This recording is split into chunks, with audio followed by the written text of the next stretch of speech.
Virgo, ito yung gabay mo sa araw na to or sa mga susunod na araw. Kung kailan mo makita ito. Sort of timeless na rin.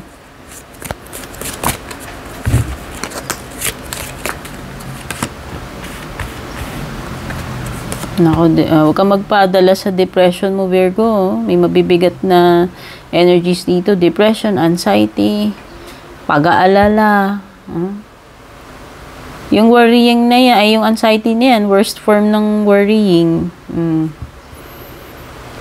So, sobrahan to. May mga na-overthink ka dito. No? May mga irrational fears, Virgo. You have to avoid that. No, pwede kasing itong pinag-aalala mo, Virgo, hindi naman talaga ganun kasama. Yun, tingin ko. Mala Nine of Swords, no? Yung energy. Okay. Magiging successful ka, Virgo, ngayong araw na to as long as hindi ka magpapasakop dito sa mga dito sa iyong mindset.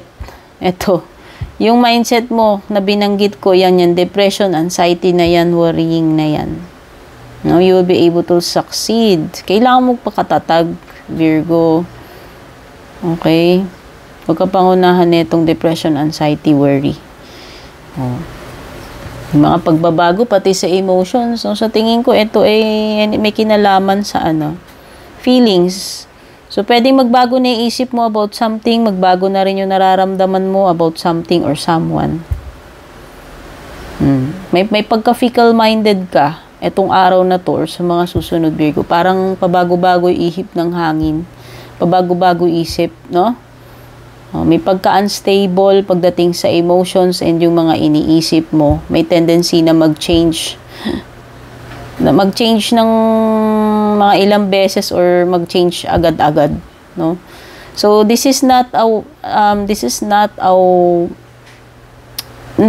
the perfect time pag bibili ka, makikipag-deal ka o gagawa ka ng mga major na bagay o desisyon sa buhay mo kasi ito yung mga time na unstable yung pag-iisip mo.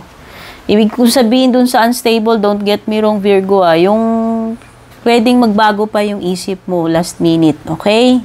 Yun yung ibig ko sabihin dun sa pagiging unstable.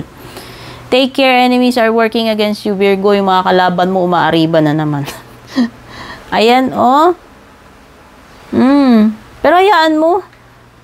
Magtulong-tulong sila dyan. Hindi ka naman nila physical na sinasaktan, no? Tinetreten yung buhay mo, no? Hayaan mo lang. Alam mo, may mga ganyan talaga.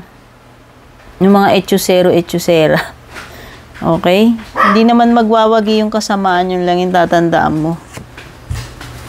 I'm ready to love and learn, Virgo. May Hierophant energy. No? So, sa tingin ko, nagsisik ka ng advice sa ngayon.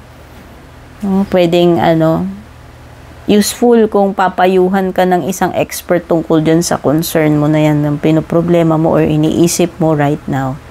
You could need a doctor, a lawyer, a priest, anything, guru. Basta an expert.